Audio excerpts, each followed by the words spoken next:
Good morning, students. My name is Mandeep Kaur from California Public School. Hope all of you are fine. Now let's start today's topic.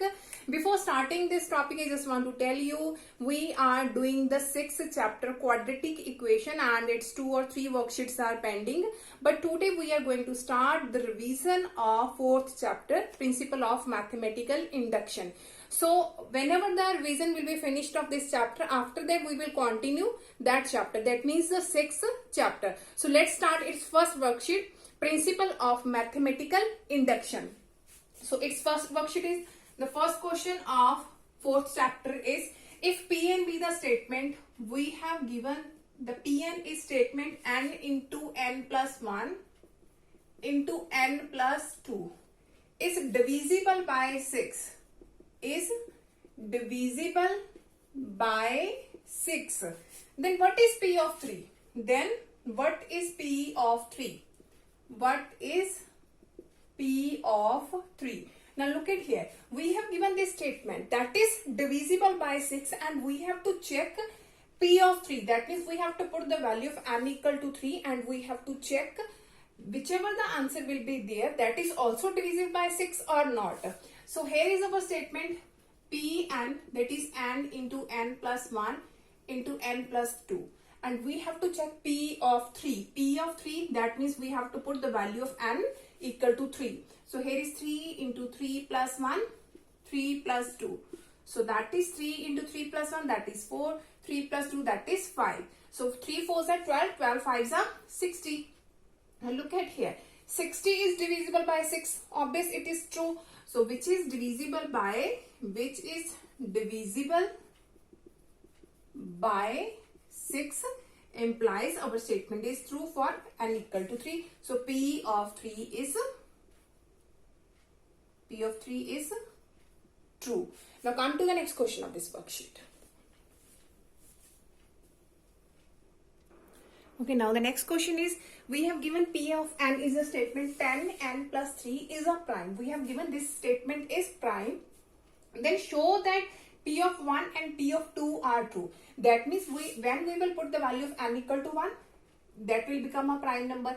When we will put n equal to 2, then this is a prime number. But P of 3 is not true. That means we have to check when we will put n equal to 3 whether it is a prime number or not. So let's start the solution of this question. We have given P of n is a statement 10 n plus 3. Firstly, here is P of 1. That means we have to put the value of n equal to 1. So here is 10 into 1 plus 3. That is equal to 10 plus 3. That is equal to 13. Obvious, which is a prime number? Which is a prime number?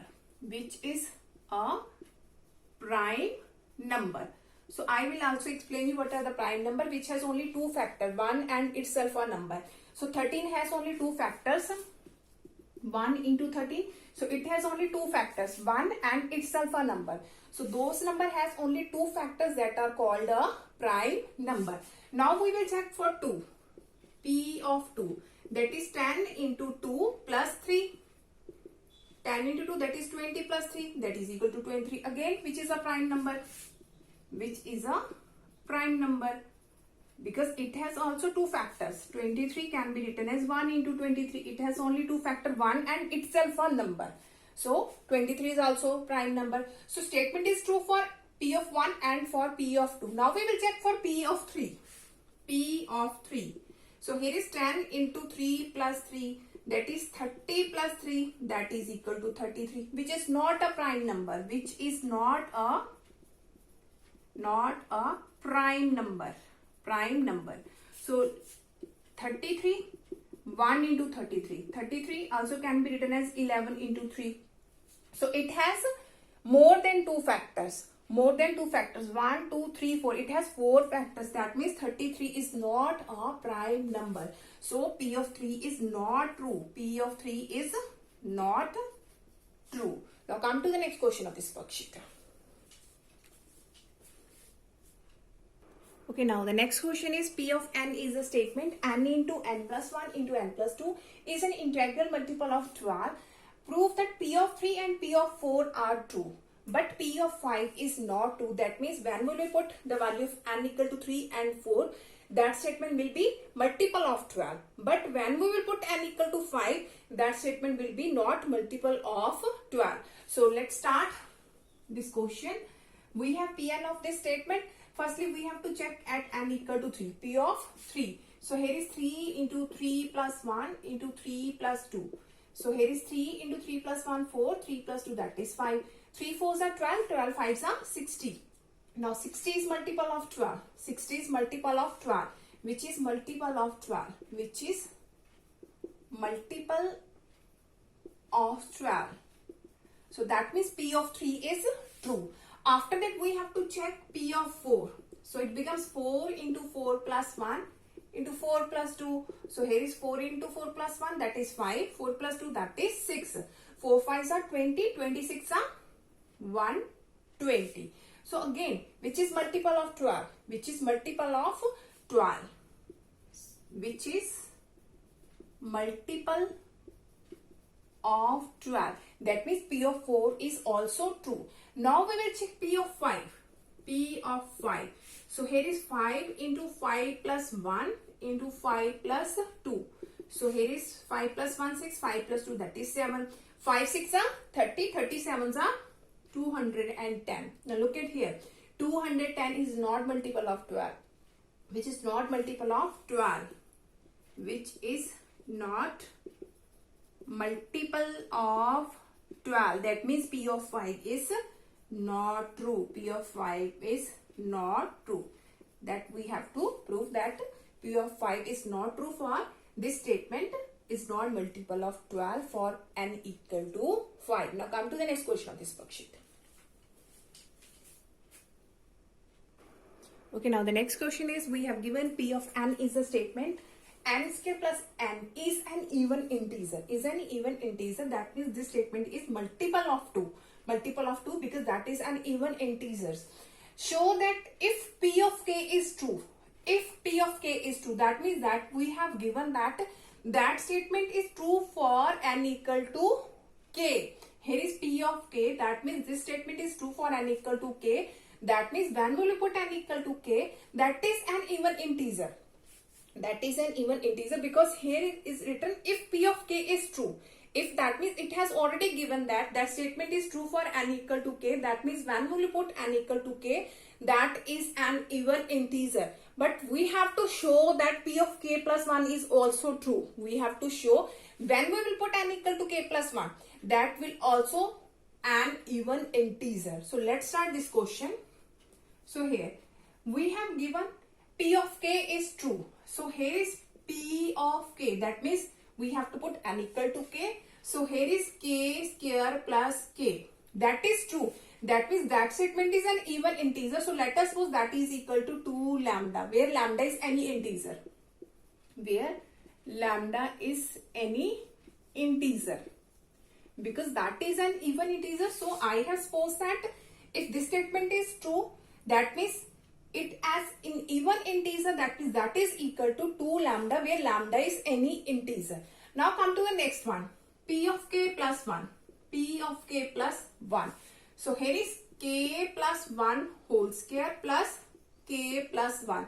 Now we have to prove that after solving this, that will also be an even integer. That will also be an even integer. So firstly use the identity a plus b whole square, that is a square plus b square plus 2ab. Here is k plus 1. So look at here, that is already true. We have given that statement is true for n equal to k. That means we have to use this step in this step.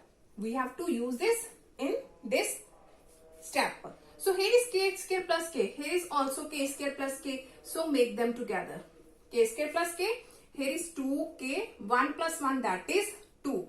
Now the value of k square plus k, that is 2 lambda. That is 2 lambda because that statement is true. That statement is already true that it is an even integer. So I have put down its value here. Its value is 2 lambda. And from both these ones, we can take 2 as a common. So here is k plus 1. From all these ones, we can take 2 as a common. So here is lambda plus k plus 1. Now look at here. Here is 2. That is any integer. That is any integer. Because lambda is any integer. So that is also multiple of 2. If it is multiple of 2, that means that is also an even integer. It is also an even integer. Also an even integer. That means P of k plus 1 is true. P of k plus 1 is true. So I am going to repeat this again. Firstly, we have given P of k is true. That means when we put n equal to k, that statement is an even integer. So I have supposed that is equal to 2 lambda. And we have to prove it is true for P of k plus 1. That means after solving this is also multiple of 2. That means it should become an even integer. I have used the identity here, a plus b whole square. After that, k square plus k, its value is 2 lambda. And from both this one, we can take 2 as a common. Now from all these ones, we can take again 2 as a common. So here is lambda plus k plus 1. Now here is 2. That means which is an even integer. Because that value can be any value. But when it multiplied with 2, that becomes an even integer. That becomes an even integer. So we have proved that statement is true for k plus 1 also. Now come to the next question of this worksheet. Okay, now we have given the statement P of n 3 raised to power 2n minus 1 is multiple of 8. That statement is multiple of 8. Show that P of 1, P of 2 are true. That means when we will put n equal to 1 and n equal to 2, that will also be a multiple of 8. And after that, if P of m is true, that means we have given that for n equal to m, that statement is multiple of 8, which is already given because it is true. And we have to prove then P of m plus 1 is also true. If P of m is true, then we will put n equal to m plus 1 and that statement will be also multiple of 8. So let's start this solution. Now look at here. Here is the Pn statement and we have to check n equal to 1. That means P of 1. 3 raised to power 2 into 1 minus 1. So here is 3 square minus 1. 9 minus 1, that is 8. And 8 obvious, which is multiple of 8. Which is multiple of 8. So P of 1 is true. After that, for P of 2, n equal to 2. 3 raised to power 2 into 2 minus 1. So 3 raised to power 4 minus 1. 3 raised to power 4, that means 81. 81. 3 multiply 3 multiply 3 multiply 3. That becomes 81. Minus 1, that is 80. And again, which is multiple of 8. 80 is multiple of 8. That means that statement is also true for n equal to 2. Now, we have given P of m is true. That means we have to put n equal to m. So here is 3 raised to power 2m minus 1. Now this statement is true. That is multiple of 8. So we can take that is equal to 8 lambda. That is because that is already true. That is already true. If this is multiple of 8, that means that is equal to 8 lambda. Where is lambda is any integer? Lambda is any integer.